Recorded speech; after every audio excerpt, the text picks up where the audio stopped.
Hello and welcome to this review of Project I, my restored and customized IBM 4704-107 key Model F. Are you ready? Recently I did an overview of the entire Model F series where I briefly showed this one, but now let's look at this one in detail. It is time.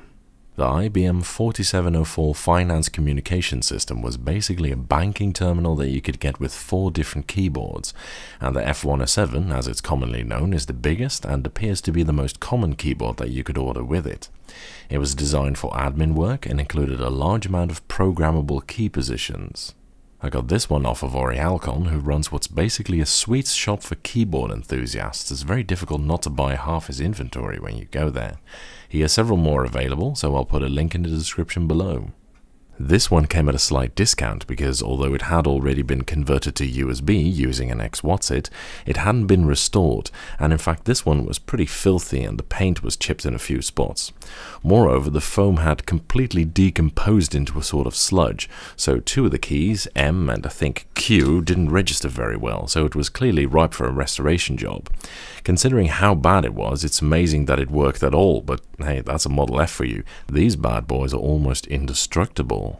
With a lot of help from my good friend Otto from the university, I replaced the sludge foam with some new stuff, sanded the case and had it powder coated by a professional company, and I went for an industrial grey colour as opposed to the beige colour it originally had, and I think it came out very well. The grey colour looks very classy but elegant as well in my opinion. It's a slightly darker tone than IBM's usual industrial paint scheme, but I think this color fits the F107 better. I mean, it's a banker's keyboard, you'd expect it to be sinister and evil looking, right?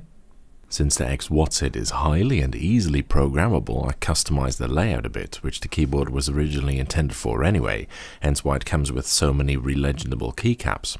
I used rather colorful legend cards at first, but after seeing a really nice black and white picture a friend made of it, I decided to use white cards and fewer symbols as well, relying more on text instead.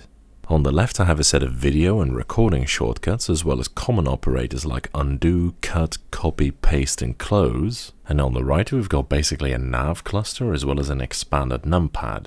I've been theorizing for a long time what I think would be the ideal numpad layout, and I think for me at least this is it. The fact that this model has a full 20 buttons on the numpad really helps here.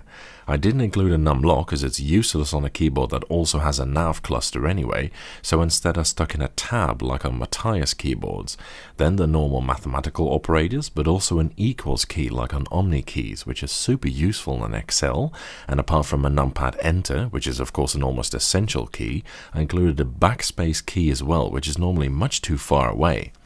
Then next to the full stop I also included a comma so that you can use both decimal points and commas as well as comma separators. With this layout the numpad is almost completely self-sufficient for many tasks and I'm very happy with it. The X-Whatsit allows importing and exporting of layouts, so I uploaded my layout file for anyone who's interested. You can find a download link in the description below. Overall, the whole keyboard actually has a great layout when you think about it. Arguably, it's even better than a Model M.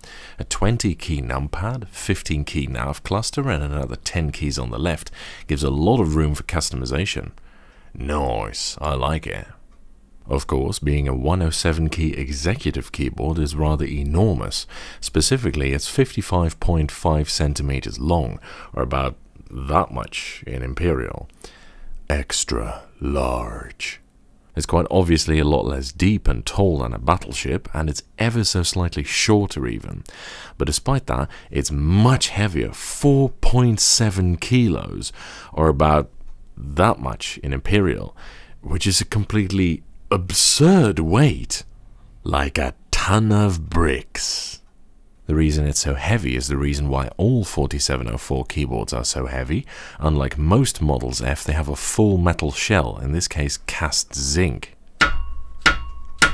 which adds considerably to the keyboard's bulk, which, considering the sensing assembly includes a steel backplate and steel barrel plate as well, is already substantial. A while ago I reviewed its smaller brother, the F62 Kish Saver, or the alphanumeric keyboard as IBM called it, and showed what happened when you dropped it from a 1 centimeter height. Well, yeah.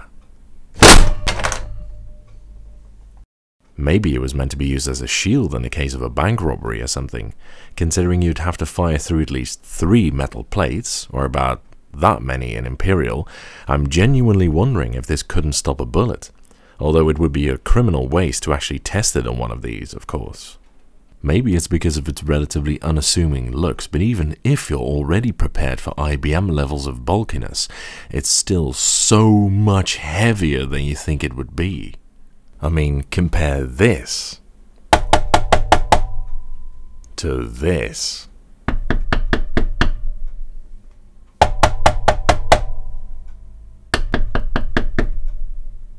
So in terms of build quality, of course, it's top of the line. It's about the toughest build I've ever seen on a keyboard. And needless to say, there is absolutely zero flex in it, even though it's such a long keyboard as well. But that said, it's missing some features like adjustable feet or a cable gutter that would have been useful as well. It does have rubber non-slip pads, but the keyboard's weight is so positively elephantine that if anything, they're more decorative or ceremonial. Maybe they're just there to protect your desk from this monster. Of course, the switches are the well-known capacitive buckling springs by IBM, with a perfectly smooth and deliciously crisp tactile feel, loud clicky feedback, 100 million cycle lifetime, and inherent N-key rollover. It's easily one of the, if not the, best switches ever made. That really basically says it all, to be honest. The sound is a little bit different from many other Fs because the 4704s have the heaviest and tautest chassis. They have a strongly attenuated thock sound, so the singy, clicky noise is brought out more. The opposite is the F80, which has a plastic shell, which is the thockiest F, and the battleship is somewhere in the middle. I'll demonstrate the effect.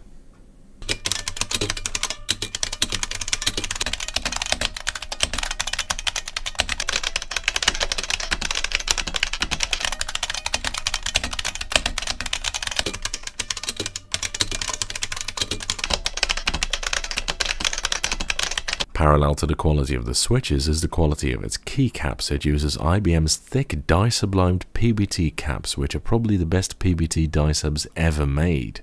The alpha keys are one-piece, while the relegible ones, of course, are two-piece ones. Interestingly, despite the extreme loudness of the switches, they still felt it was necessary to include an electronic beeper in there, and it's got a volume dial at the back so that you can adjust this. At full volume, it sounds like this.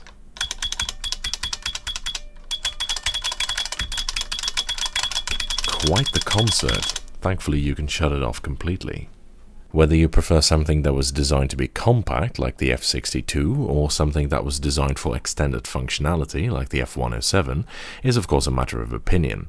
To me, bigger, or at least more buttons, is usually better in keyboard world, so I prefer the F107, but regardless of what size you like best, I'd say the 4704 keyboards are easily among the best keyboards ever made.